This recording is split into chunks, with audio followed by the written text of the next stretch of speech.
Welcome to Plead the Cause, where we're here to plead the cause of the orphaned and vulnerable children around the world and right here at home. I'm Tommy, Director of Community Engagement for Heart of the Bride Ministries, and I am joined by one of our own, Matt Nelms, who serves as the Regional Manager for Care Portal in our area and has been a part of the Heart of the Bride family for a while now. Matt, welcome to the podcast. Thanks, Tommy.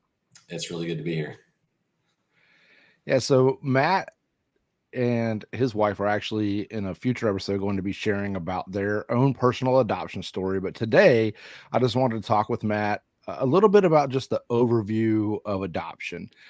There are things that people probably don't realize. And so, Matt, we're going to pick your brain a little bit. We're not going to go into too much depth, but just to give people some general understandings of the fact that there are different types of adoption and kind of maybe what it entails. Sometimes it's hard, but there are definitely blessings in it. And so I guess the first thing is there are different types of adoption, correct? Yes, definitely. But I would want to even start first by just being clear that it's not a man-made construct, right? We can read clearly both in Old Testament and New Testament. This is the Lord's design. Adoption is the Lord's design. Certainly, in the grander scheme, when it comes to His eternal family, that's His heart. That no man would go without Him as their heavenly Father. So, adoption not created by man, adoption spiritually created by God, and even here on this earth, the heart of adoption was designed by God. So I think that's pretty important to just make clear that, yeah, we come up with different forms, different types of legally adopting into families. But at the heart of it, the design, the whole thought of being a father to the fatherless and making someone who's not your own, in a closeness into your family, and integration with all the rights and privileges of that family. That is the Lord's construct. The types, that we've kind of delineated. There's international adoption, there's domestic, private adoption, and then there's local adoption from foster care. Those are the three main types that we're going to talk about. Yeah, and so foreign. Do you have maybe a little bit of information of each one? Because obviously there's going to be a little bit different ways that each one is handled. I know foreign ones can take a while. Brian, our executive director, is going to share his story about foreign adoption. But what could be some of the differences, when we're talking about Sure. these three? Yep.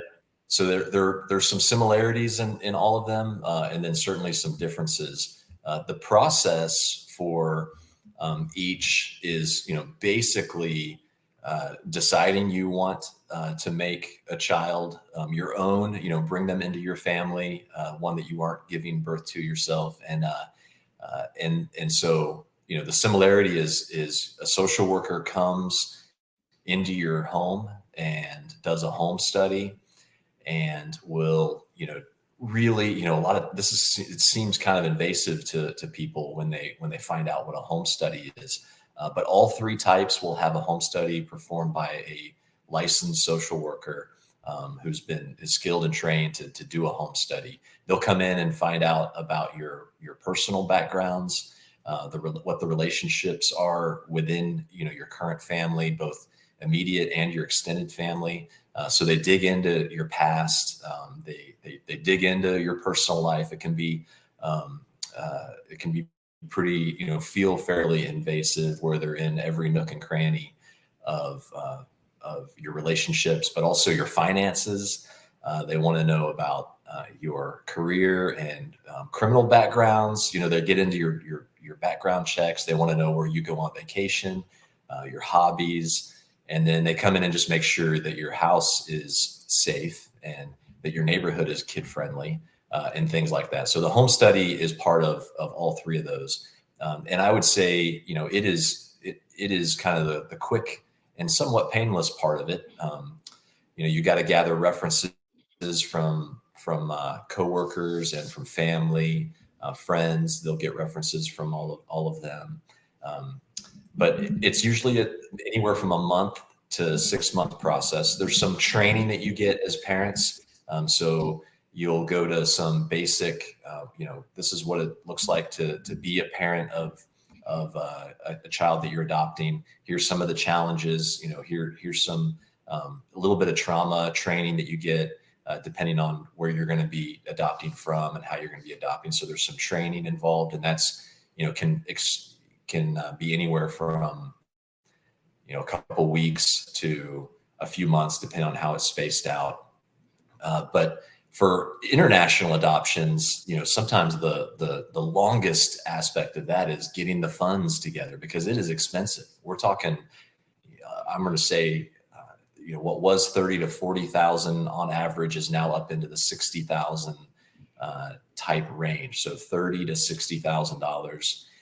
And there are some variables associated with that, but so super expensive to adopt internationally.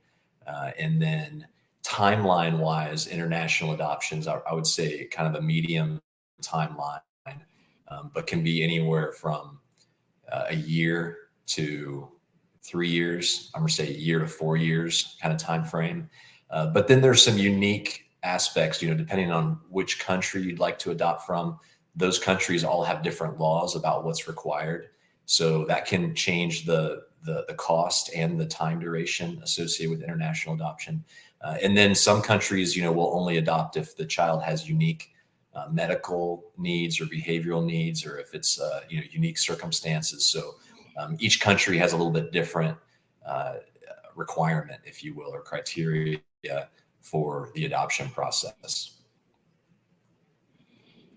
And those are definitely important things to consider if you're looking at adoption, is just to kind of look at what time frame you're kind of looking at, look at the costs, and if you are looking to do foreign adoption, like you said, you're going to want to look and see what countries may have different stipulations and who they may allow you to adopt. Like you said, some countries it's only if there's a special medical case, and so all those things are important to be considered. I mean, it's really a matter of due diligence, right, on both parts. The state, the government is going to do their due diligence to make sure that they're placing the kid into a fit home, so that they're not going to just end up right back where they were.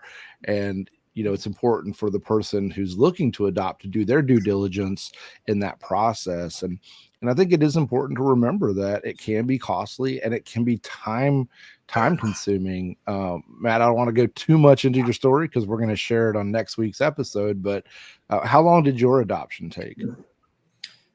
From when we were, from when we started the process of getting licensed until when we were, officially adopted our daughter Taylor, it was about almost 3.5 years.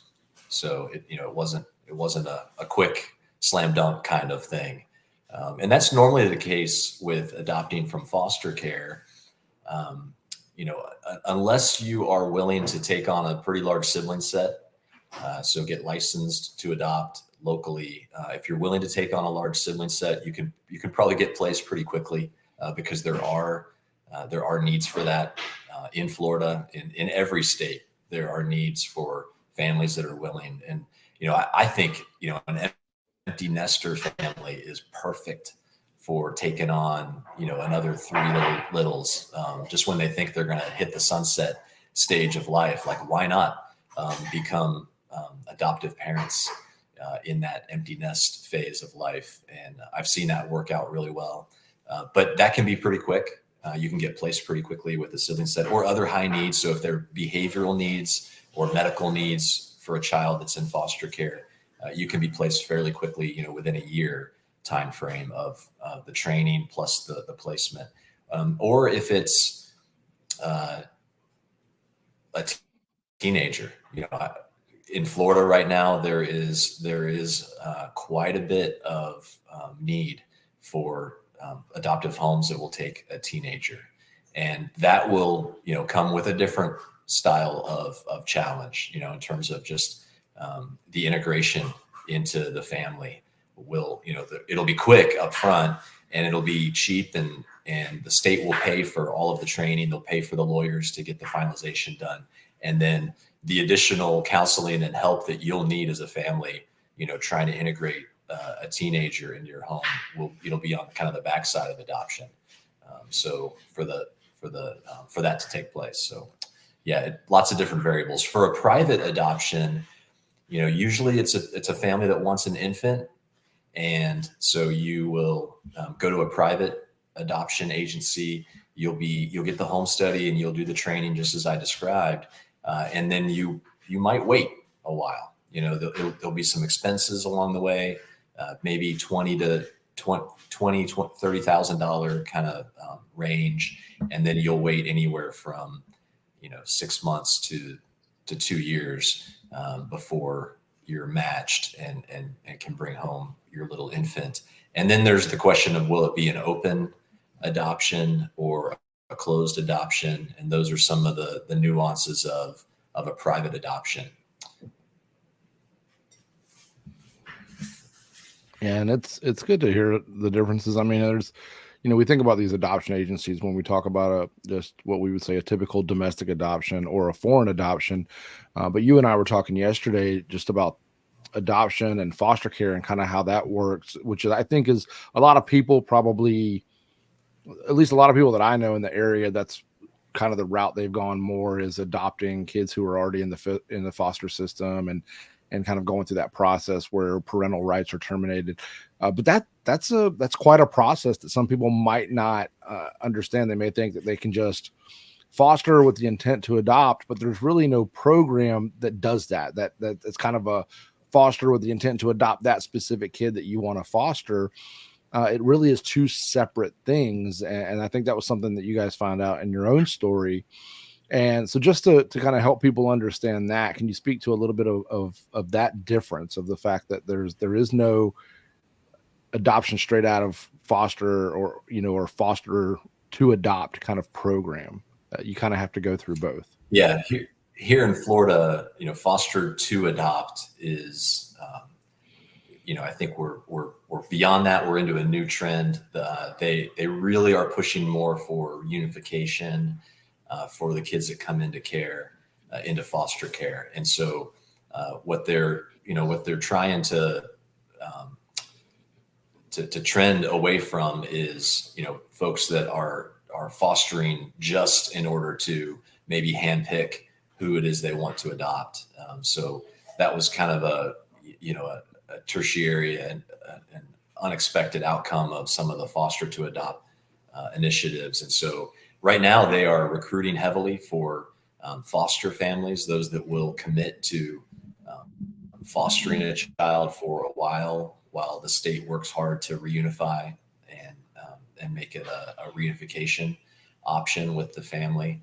So that is what they're recruiting strongly for. And they have a huge number of waiting families to just adopt from foster care. And so a lot of families are looking for, that 2-year-old or even an infant, looking for, 5 or under, single boy or single girl. And so those kids wind up that are in the foster care that fit that demographic are often adopted by their foster family. And so even though that is a 50% of the time, an outcome is that kids in foster care wind up needing an adoptive home.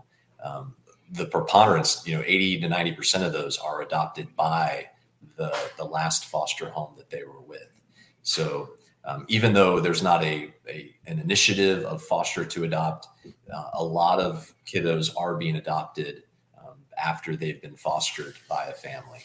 And so that is one way. And so, one really great thing about the foster system is you get, a lot of great training on how to handle different behaviors associated with trauma and loss from a child. And so these foster homes they're well equipped to adopt kiddos that come from hard places. So it actually is becoming, I think the trend that Florida is pushing, that, hey, let's get as many foster families as we can. Let's reunify as many as we possibly can. And then if the general outcome is that some of these foster families wind up adopting the kids that they're placed with, then it's actually a win-win-win. It's good in every direction. Yeah, and I think it's important that if someone is looking to adopt and they're kind of looking at the foster system as an option for them to get involved with the ultimate goal to adopt, I think it's good to go in with eyes wide open of what that could entail, because like you said, in 50% of the cases, or maybe a little more, I don't know, they tend to get adopted by a foster family, but it's not always the case. And I think people need to be aware of that, that there is often a fight that can come with that, in the sense of kind of going multiple times to the courts and lots of legal battles. My brother went through that. His youngest, the parental rights were terminated with that dad and the mom quickly because of drug use, and so they were able to adopt his youngest very quickly. But the other four who had a different dad, it was a long drawn out thing going through the courts regarding family members to see, were these family members fit to take care of the kids. And it took over a year before the courts determined that they weren't, and they awarded my brother and my sister-in-law the rights to adoption for the other four. And so it was a very long drawn out thing. But I've also seen friends of mine who have fostered and kind of came to a place of saying, we want to adopt this kid. And then kind of at the 11th hour, a family member came up and the courts determined that it was a good opportunity for, like you were talking about, reunification with family. And so they placed the child with that family member. And that can be heartbreaking, because you get to this point where you're like, you're all in and you're already envisioning, like, yes, we're going to adopt this kid, and then something like that happens. And so, we want to share the realities of this. Like, it can be difficult. And I think one of the things that we talked about yesterday in some of our conversations was just trusting God with the outcomes, and you kind of have to go in saying, God, I am willing, and I'm going to trust you. And it doesn't mean it's going to make the process easier, but we've got to have faith in God and his will, and him kind of uh, being in control and being sovereign over the outcomes. And it's not always easy, man. I mean, you've gone through it yourself, so you can kind of speak to that a little bit. So, absolutely, adopting, fostering is risky business, and I think the body of Christ is specially equipped with faith, trust in God as a sovereign provider and a good God. We're specially equipped to handle risk, and so I think we're able to support our friends and family that are going through either fostering or adopting in a unique way, in a special way. And I think it's because it was his design to begin with. The whole being a father to the fatherless, that's his call on people's lives. And so I think he meets us in our time of need, as his word promises, and we're able to endure suffering. And as you said, sometimes, it's a beautiful thing, I think, when there are multiple families that want to adopt one child, right? When that tension occurs, it's kind of a beautiful mess, because yes, it's going to take a lot more time for all of the experts involved to make a decision what is in the best interest of the child, and what is in the best interest of each of these families. It's going to take extra time. And so there's a state of limbo that everybody's in, and it requires this endurance that I think the Lord can give a family as they wait. But it is absolutely a risk. Even when you foster and you foster well, it's risky business, because the goal is to get really attached, right? And teach these kids how to bond, how to receive love. And the only way to do that is to put your heart fully in it. And you get attached, right? And you bond, and they're going to get potentially reunified, or go be adopted somewhere else. And so it's, you're basically, there's a loss coming, and you're anticipating a loss coming, but you still invest your whole heart, all your mind into treating them as your own, loving them as your own, and helping them learn how to receive that kind of love is really one of the main goals of foster care. So, it is often a risky, beautiful mess of a ministry that you get yourself involved in. And I think you find out quickly that the only way you're going to be able to do it is on your knees, relying on the Lord day in and day after day as things get hard. Yeah, definitely, definitely. There's a lot of vulnerability in putting your heart out there. So in it, you in our conversation, you also kind of briefly mentioned that sometimes the cost can be high, and so I just before we end today, I want to be able to share that we do have uh, opportunities for assistance at Heart of the Bride. We specifically work with an adoption grant. So can you share a little bit about that? Yeah, quarterly we gather as a board on the adoption grant board, and I'm blessed to be a member of that. We review the applications, which include a home study and other information from families that are submitting for the grant, and then we talk through some objective measures as to how we would allocate the funds that have been donated to us, and oftentimes we're able to award multiple grants to families each quarter. We're thankful for all of the generosity of people that are giving to Heart of the Bride so that we can do this. And we just awarded a sweet young family, $4,000 to go help pay for what was a $40,000 adoption. So it's only 10% of their overall cost, but it actually goes a long way. It's super helpful for them.